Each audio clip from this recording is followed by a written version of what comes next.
God allowances. So this past weekend we went to South Florida for a few things, including a wedding. With that being our old stomping grounds, we had mixed feelings about the trip. Of course we were excited to see all of our family and friends. We knew no matter what plans we made, we would end up missing a few faces solely because our trip was only 2 days and almost 20 hours of driving back and forth. Plus, we had the wedding and we knew we would be helping in getting any last minute details squared away. Before the trip, we had a few things we needed to take care of and we weren't sure if we were going to make the trip due to funding. As I spoke with my worship pastor about it, she immediately said God was bringing some closure in this trip. From that moment on, I began to prepare for the trip knowing whatever funding issues we had would be worked out since God had a plan. The day before, the week of the trip was pretty hectic.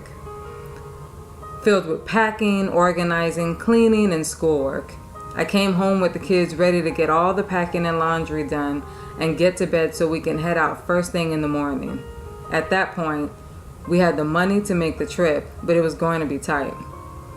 Then I get home and check the mail to find my first child support check in years. Look at God. I'm talking years.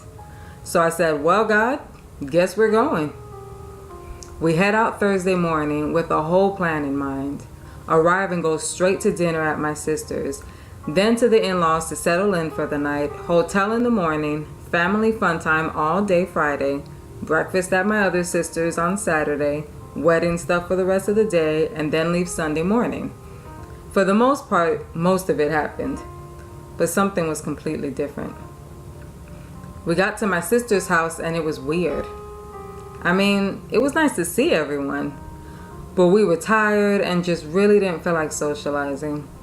One of the first things my sister said when we walked in was how we looked like a super Christian family, whatever that was supposed to mean. We left for the in-laws' house before my older sister made it there, since her and her husband had changed plans due to a church event. To be honest, it was just weird. I can't really explain it. I just felt different, as if I were a stranger in the midst of family. Even the sound of my nieces and nephews were just loud. Maybe it was just because my kids are older and not as loud anymore. I'm not sure.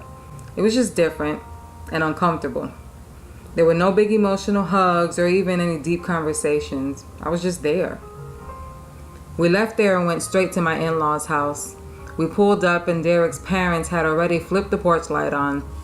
His brother comes out and gives us hugs and runs to the car to get the kids. As I turn to see my father-in-law who comes out of the house, I see him hug Derek with such love. They hug for a while and then he comes to hug me. Something happened during that hug.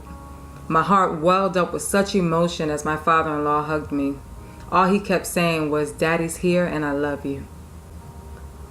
We finish hugging and head into the house where my mother-in-law greets me with the same hug filled with true and sincere emotion. I was brought to tears. It was in that exact moment that I felt like I was home and among family. We decided to stay with his parents for the weekend and spent most of our time there with them. I didn't get to see my family much, but quite honestly, I was okay with that. I felt like this trip was more about us and Derek's parents than it was about me seeing my family. I really felt like we needed that time to truly get to know each other more than what we knew. This weekend brought us closer than we've ever been as a family, and I thank God for it. What topped it all off was being at the wedding and seeing some old friends that we've missed so much since leaving. We talked and joked, but when it came down to it, they opened up about how much they missed us and how much of an influence we had on their lives. What caught my attention was they mentioned visiting us and wanting to go to church with us. It made me smile to hear that because they saw something in us that made them want to come and experience what we've had the honor of being part of. They saw the change. They saw growth. Derek, the kids, and I left the next day from Florida in tears. We were devastated to leave my in-laws after such an amazing weekend of bonding, but we were also ready to go home. As we made our way back, we finished crying and had that truth moment, as we call it. We realized this trip brought more closure to us than we expected. We got to bond with his parents after over a year of being gone, and people got to see something words or pictures can't even explain. Change. Not just any change, but a good change.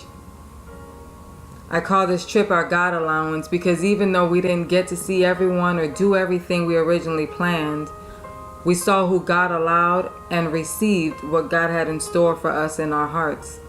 For that, I'm truly grateful. So from now on, I'm asking God to give me his daily allowance. Whatever form that takes, I'm game. Why? Because he knows exactly what I need, who I need to see, who I need to speak to, and so on. I'll make plans knowing they may change, and I'll be okay with them, especially if they're interrupted by a God allowance. Until next time, be blessed.